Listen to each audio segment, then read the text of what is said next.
जय हिंद दोस्तों, स्वागत है आज की क्लास। ये क्लास रहेगी आपकी सर्कल, रेक्टेंगल और साथ में स्क्वायर, सब कुछ मिक्स, यानी कि सभी का मिक्स जो है वो क्लास रहेगी। सबसे पहले हम उसमें ये जानेंगे कि सर्कल के ऊपर जितने भी हमारे फॉर्मूलाज बनते हैं, स्क्वायर्स के हमने पढ़ चुके हैं, रेक्टेंगल के हमने पढ़ लिए हैं, वैसे सर्कल के भी किए हैं। एक बार फिर से हमने सर्कल को देख लेते हैं।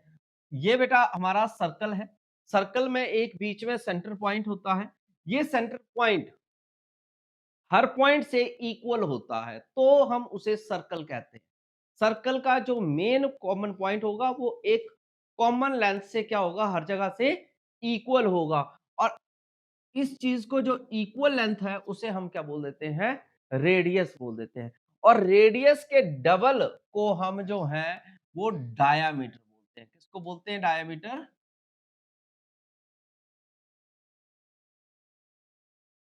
Diameter is the two times of radius. Diameter क्या होता है? टू टाइम्स ऑफ रेडियस होता है। इसी प्रकार से एक सर्कल आपका आधा भी हो सकता है। जैसे आपका फुल होता है ना, जैसे सर्कल, ठीक है, जैसे ये सर्कल पूरा है तो इसके आधे को क्या बोलेंगे हम?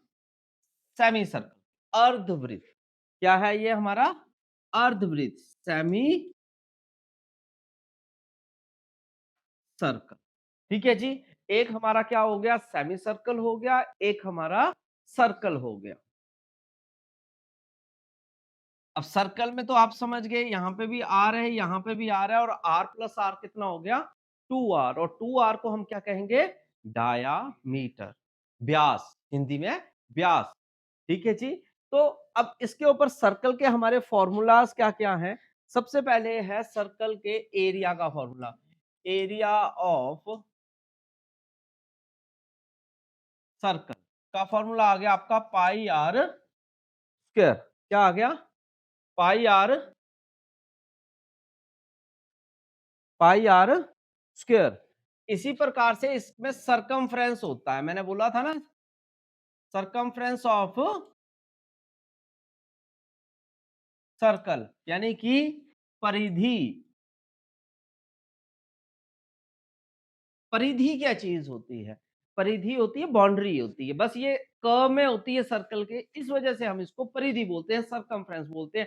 परिमाप क्यों नहीं बोलते? क्योंकि ये स्ट्रेट लाइन में नहीं है, यहाँ पे कहीं पे भी कर्व में है, आर्क बोलते हैं कर्व को, है ना? तो इसलिए ये इसका फॉर्मूला क्या आ जाएगा? 2 पाई आर। क्या फॉर्मूला आ जाएगा बेटा? 2 पाई आर। ठीक हो गया। इसी प्रकार से आपका अर्धवृत्त, यानी कि आधा, तो आधे के लिए एरिया का फॉर्मूला क्या हो जाएगा? Half of pi R square, मतलब पूरे सर्कल का आधा। पूरे सर्कल का क्या फॉर्मूला हो गया? पाई आर स्क्वायर। तो आधा अगर हमारा सर्कल है तो आधा वो भी तो उसका आधा ही करना पड़ेगा ना, तो इसलिए half pi R square formula आ जाएगा। मगर इसमें जो है परिमाप भी होता है, यानी कि पेरीमीटर भी होता है। क्या होता है बेटा? पेरीमीटर, यानी कि अर्धवृत्त का पेरीमीटर। इसका फॉर्मूला हो जाएगा 36/7 आर। क्या हो जाएगा? 36/7 आर। ये सबसे यूनिक फॉर्मूला आपको दिखेगा। ठीक है, आपने इन फॉर्मूलाज को, इनको दिमाग में बिठा लेना है। इसी के ऊपर डिपेंड हमने क्वेश्चन अब लगाने हैं, जो कि वृत्त के ऊपर जो है सारे के सारे क्वेश्चंस होंगे इस क्लास में, और हम प्रैक्टिस भी कर लेंगे। ठीक है, जहां पे नहीं समझ आएगा आपने कमेंट भी करना है साथ साथ में। सबसे पहला सवाल है, वृत्त की परिधि दी है बेटा और क्षेत्रफल पूछा है। और क्षेत्रफल पूछा है तो क्षेत्रफल का फॉर्मूला क्या होता है? एरिया का क्या फॉर्मूला होता है? पाई आर स्क्वायर। इसका मतलब पाई तो हमें पता होता है, आर पता है? नहीं पता है। अब आर अगर पता नहीं है तो परिधि हमें दी हुई है सरकमफ्रेंस, तो सरकमफ्रेंस होता है 2 पाई आर। और जो कि जो कि आपका 44 दिया हुआ है सरकमफ्रेंस, दिया ना, परिधि की वैल्यू तो 2 पाई आर है, यहां पर क्या है? 44 है। अब हम यहां से क्या निकाल लेंगे? आर की वैल्यू को सर्च कर लेंगे, यहां से आर निकलेगा, यहां पर पुट करेंगे तो रेडियस, यानी कि आपका एरिया निकल जाएगा। क्लियर हो गया? अब आप प्रैक्टिस करिए, स्टार्ट करिए क्वेश्चंस को, सॉल्व करके देखिए कि आर की वैल्यू कैसे निकलेगी। 44 ये आ गया बेटा, ठीक है, और साथ साथ में 2 पाई ये आ गया, ठीक है जी। आर ये आ गया 44 इंटू 2 इंटू 22 और इसकी 7 ऊपर आ गया 22 ओवर 7। अब कटिंग कर लो, ठीक है, 22 वन जा 22, 2 जा 44, 2 से 2 गया तो आर रेडियस कितना आ गया 7 आ गया। अब पाई की वैल्यू होती है 22 ओवर 7, आर की वैल्यू कितनी होगी 7 इंटू 7, क्यों आ गया आर स्क्वायर है, यहाँ पे क्या है आर स्क्वायर, 7 से 7 गया तो इसको इससे मल्टीप्लाई कर देंगे, 22 को 7 से मल्टीप्लाई कर देंगे, कितना आएगा 7 टू सा 14, 115 कि 154। कौन कौन सा आंसर आ गया जी, बी ऑप्शन। कौन सा आंसर बन रहा है, बी ऑप्शन। आपने मैच करना है अब अपना आंसर कि आपका मैच हुआ कि नहीं हुआ, ठीक है। नेक्स्ट क्वेश्चन, एक वृत्ताकार क्यारी की त्रिज्या दुगनी कर दी जाए तो उसका क्षेत्रफल ज्ञात करें। मतलब जो रेडियस है उसको क्या कर रहे हैं हम, डबल कर रहे हैं, 2r कर रहे हैं, तो उसका क्षेत्रफल पर क्या इफेक्ट पड़ेगा, ठीक है जी, ये पूछा है। तो अब देखिए क्षेत्रफल का एरिया का क्या फॉर्मूला होता है, पाई आर स्क्वायर। तो देखो पाई तो यह हो गया, आर हमने डबल कर दिया है तो 2r हो गया और उसका स्क्वायर हो गया। अब जब ये स्क्वायर अंदर घुसेगा तो भैया तो पाई और 2 2 जा 4 आर स्क्वायर हो जाएगा बच्चे, तो यानी कि 4 पाई आर स्क्वायर हो गया। इसका मतलब ये हो गया 4 टाइम्स ऑफ एरिया हो गया, क्योंकि एरिया का क्या फॉर्मूला होता है पाई आर स्क्वायर, ये पाई आर स्क्वायर ही बन गया। यानी कि कितना गुना हुआ, 4 गुना हुआ ना 4 गुना। कौन सी ऑप्शन में गए, सी ऑप्शन, ठीक है, कौन सी ऑप्शन, सी ऑप्शन। फिर से समझ लो ध्यान से, इन्होंने क्या कहा था कि त्रिज्या को यानी कि रेडियस को क्या कर दिया जाए, डबल कर दिया जाए तो एरिया जो है उसके ऊपर क्या इफेक्ट पड़ेगा। तो हमने क्या किया, रेडियस तो आर होता है, उसको हमें कितना बोला, डबल करने को बोला, तो डबल कर दिया तो 2r हो गया। अब हमें मालूम है कि एरिया का फॉर्मूला तो सिर्फ पाई आर स्क्वायर होता है, आर में हमने वैल्यू पुट कर दी और 2 इसका स्क्वायर किया तो कितना हो गया 4 पाई आर स्क्वायर, ठीक है। अब 4 को हमने साइड में कर लिया, पाई आर स्क्वायर किसका फॉर्मूला होता है, एरिया का, यानी कि एरिया कितने टाइम्स बन जाएगा 4 टाइम्स। कब बनेगा, जब हम उसको दुगना यानी कि डबल कर देंगे, इसलिए ऑप्शन सी आपका आंसर रहेगा। नेक्स्ट क्वेश्चन ट्राई कर सकते हैं, एक वृत्त की त्रिज्या 1/3 कर दी जाए, 1/3 यानी कि 1/3, 1/3 ऑफ आर ऐसा बोल, ठीक है जी, 1/3, 2/3, 4/3, 4/5 ऐसे भी बोल सकते हैं, ये समझ गए। तो उसमें ये केस बनता है, तो अब क्षेत्रफल के ऊपर इफेक्ट क्या बनेगा, तो क्या करेंगे बेटा जी, पाई आर स्क्वायर, पाई आ गया, आर की वैल्यू कितनी आ जाएगी 1/3 आर का होल स्क्वायर, ठीक है जी।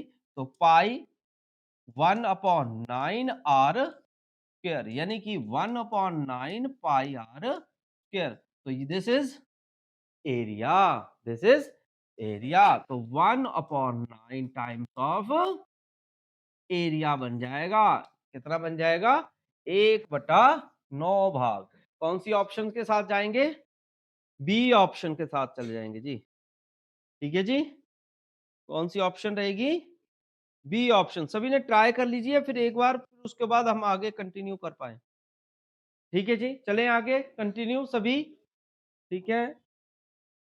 नेक्स्ट क्वेश्चन अर्धवृत्त से जुड़ा है और इसमें ध्यान देने वाली बात क्या है, इसमें आपके पास व्यास दिया है बेटा। व्यास क्या होता है, डायामीटर। डायामीटर कैसा होता है, अर्धवृत्त मतलब यूं वाला, सॉरी मुझे तो यूं अच्छा लगता है, ठीक है, अब दिखता भी है। अब ये 14 है ये पूरा का पूरा, रेडियस कितना हो जाएगा, हाफ हो जाएगा ना, 7 7, समझ आ गया। तो ये रेडियस निकल गया। अब अर्धवृत्त के क्षेत्रफल का फॉर्मूला बोलो, एरिया का क्या फॉर्मूला होता है अर्धवृत्त के क्षेत्रफल का, half of pi R square, डालो वैल्यू हाफ ऑफ पाई की वैल्यू 22/7 और 7 इंटू 7। कंटिन्यू करिए जल्दी से फटाफट, अपना ना हाथ चलाओ फटाफट। 2 से क्या तो 11 आ गया, 7 से 7 गया, तो आंसर इज 77। अब यहां पर देखूंगा तो दोनों ऑप्शन हैं, ये ऑप्शन भी गलत, ये ऑप्शन भी गलत है। क्यों गलत है?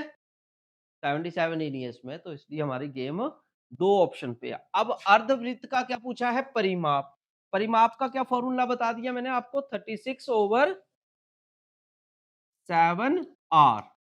तो 36/7 आर की वैल्यू कितनी है बेटा? 7 ही है, इससे कैंसिल हो गया तो 36 है। कोई ऑप्शन? बिल्कुल है ना। कौन सी ऑप्शन? A option. कौन सी? ए ऑप्शन आपका आंसर हो जाएगा। क्लियर हुआ? ठीक है, ये थे हमारे जो सर्कल के रिलेटेड क्वेश्चन थे और सेमी सर्कल। अगर कुछ और प्रैक्टिस करनी है सर्कल की तो सर्कल के और क्वेश्चन भी लगा सकते हैं जो मैंने पहले भी पढ़ा चुका हूं। ठीक है जी, आपने अब बस स्किप करना है आगे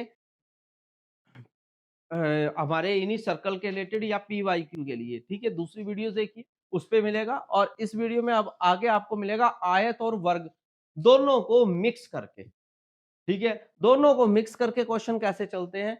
अब पहला क्वेश्चन आपका ये रहा। ठीक है, जैसे अब आपके सामने ये बोर्ड ही दिया है, इसको अगर हमने स्क्वायर्स में बांटना है तो area divided by required area. क्या बोला? एरिया पूरे का और जितने का तुमने निकालना है नंबर ऑफ क्वांटिटी के लिए, उसका एरिया से डिवाइड हो जाता है।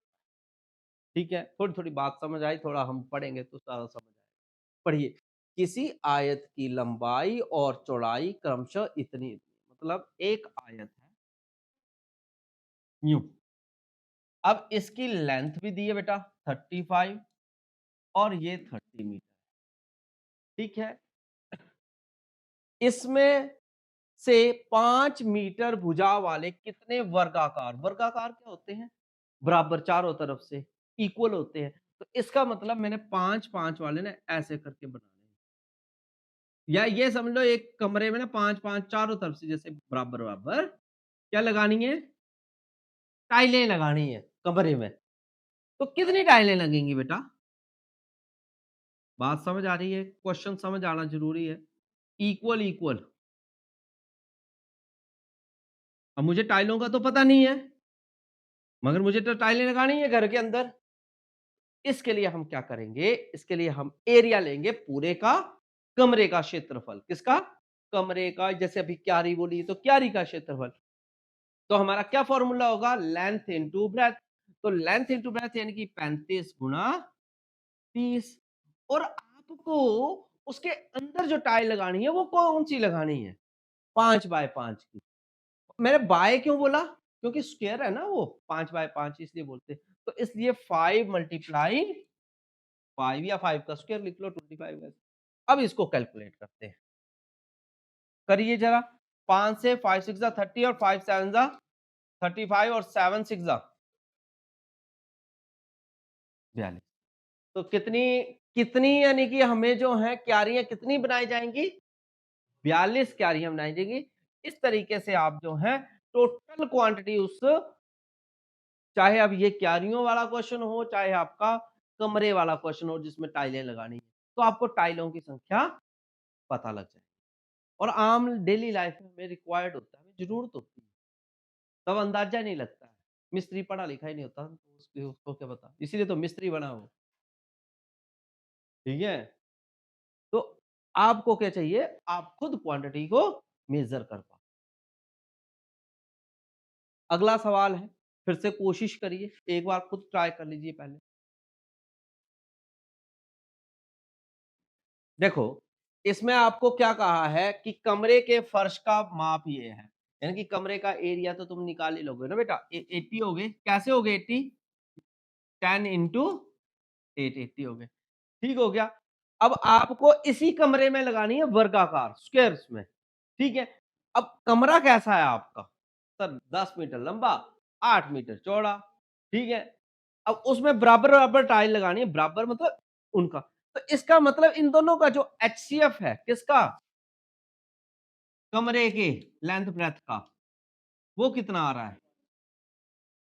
कितना आ रहा है? 2 आएगा, ठीक है? तो ये जो है ये इतने बाय इतने की टाइलें लगाओगे आप। कितने बाय कितने की लगाओगे? 2 बाय 2। ये कैसे पता चल जाता है? जब आपके पास सिर्फ कमरे की लेंथ और ब्रेड्थ दी है और उसके अंदर जो टाइल लगनी है वो कितने बाय कितने की लगनी चाहिए, वो हमारे पास एचसीएफ से निकलती है। ये क्वेश्चन में सीखने को मिल रहा है यहाँ पे, ठीक है? नंबर 2, अब हमें तो टोटल क्वांटिटी भी निकालनी है, इसलिए 2 मल्टीप्लाई 2 कर देंगे। क्या कर देंगे? 2 मल्टीप्लाई 2 कर देंगे। तो 2 से कैंसिल हो गया, 2 4 जा 8, 2 5 जा 10 और 5 4 जा 20। तो कितनी लगेंगी भैया? डिजाइन की 20 लगेंगी और ये माप है, माप नहीं है। ठीक है जी? ठीक है? तो इस तरीके से आप इस क्वेश्चन को जो है अच्छे से कवर कर सकते हैं। अगला सवाल लगा कर देखिए। क्या कहता है? आप देखो, ध्यान से देखो। आयत और वर्ग का क्षेत्रफल क्या है? बराबर है। चाहे आयत हो चाहे वर्ग हो, दोनों बराबर हैं। ध्यान से सुनना। अब आपको आयत की क्या दी हुई है बेटा? लंबाई और चौड़ाई। यानी कि आयत का अगर मैं बात करूं, एरिया ऑफ रेक्टेंगल, किस चीज का? एरिया ऑफ रेक्टेंगल, तो उसका फॉर्मूला होता है लेंथ इंटू ब्रेथ। इसका मतलब 90 इंटू 80 हो जाएगा बेटा। एरिया कितना हो गया? 7200, 7200। अब बन तो गया, मगर हमें पूछा है वर्ग। वर्ग क्या चीज होती है? वर्ग के एरिया का क्या फॉर्मूला होता है? वर्ग के यानी कि एरिया ऑफ स्क्वायर का फॉर्मूला होता है साइड स्क्वायर। क्या होता है? Side square. क्या होता है? Side square. ठीक है? तो इसका मतलब इन्होंने कहा है खुद कि इसका एरिया, ये चीज और इसका एरिया बराबर है, तो ये यानी कि 7200 ही हुआ। हाँ, है ना? स्क्वायर जाएगा तो इधर क्या बन जाएगा? अंडर रूट, यानी कि 90 का नहीं, स्क्वायर जाएगा तो अंडर रूट हो जाएगा। सीधा ही कर देता हूँ। ठीक हो गया? समझ आ गया? अब 7200 का स्क्वायर रूट कैसे निकालेंगे? रूट तो होता ही नहीं। तो आप क्या कर सकते हो? आप फैक्टर बना लो। कैसे बनाएंगे? 100 है, मैं शॉर्टकट दे रहा हूँ आपको बढ़िया से। ठीक है? 100 है, कैसे बनेगा? 7200। देखो, 72 मल्टीप्लाई 100 बनता है 7200। 100 का स्क्वायर होता है। बहुत बढ़िया, एक चीज तो आ गई। अब 72 के फैक्टर बना लो। छोटा हो जाएगा ना थोड़ा सा। 72 के फैक्टर बनाएंगे। 2 से 2 3 जा 6, 2 6 जा 12 बन गया। अब आपको ये क्या चीज मिल रही है? 36। ए मिल रहा है परफेक्ट स्क्वायर। किसका होता है? 6 का। यानी कि यहां पर आ गया 6 और 2 ये और 10 6 जा 60 अंडर रूट। कौन सी ऑप्शन गई? A option. ये नहीं है कि आपने पूरे फैक्टर बनाना सिखा रहा हूं, मैं पूरे नहीं सिखा रहा, मैं सिर्फ ये सिखा रहा हूं शॉर्टकट में कैसे फटाफट ले सकते हो आप। ठीक है? तो इस तरीके से हमारा option A is the answer. Next question, अब फिर से ट्राई करिए एक और। देखो, क्या कहा है? 20 मीटर लंबे, ये लंबा है। कितना लंबा बोला हो बेटा? 20 मीटर लंबा, 25 मीटर लंबा, ऐसे लेंथ वाइज 25 मीटर का है, पर 20 मीटर चौड़ा है। 20 मीटर चौड़ा है। अब आप जब टाइलें फिट करोगे, आप क्या यहां से फिट करोगे? हाँ, यहीं से करोगे। कहां से करोगे? यहां से। मगर यहां को नहीं करोगे, आप यहां फिट करोगे। यस या नो? करोगे? यानी कि आप किसको चेक कर रहे हो? चौड़ाई को चेक कर रहे हो, लेंथ को नहीं चेक की जाती। समझ आई बात? तो इसका मतलब जो हमारी चौड़ाई है वो कितनी है? 20 है। तो आपको क्या बोला है? वर्गाकार, आपको मिल गया 20। तो 20 का स्क्वायर कर दीजिए आप। 400 आपका क्षेत्रफल रहेगा उसका। किसका? खेत का, जो आपने वर्गाकार बनाना। कई बच्चे यही यहीं पे कंफ्यूज हैं। ठीक है? कि 25 लिए ही क्यों नहीं है? ठीक है? भैया 25 नहीं आएगा क्योंकि वो लेंथ है। ब्रेडथ को ही लिया जाता है जब भी आपको वर्गाकार बनाना हो। और आई होप आपको ये वीडियो और इस क्लास में जो है अच्छे से सीखने को मिला है। नेक्स्ट क्लास में आप स्किप करिए। नेक्स्ट जो है वो आपको इसी टाइप से मिक्स जो है यानी कि एरिया के क्वेश्चंस मिलेंगे। तब तक के लिए जय हिंद।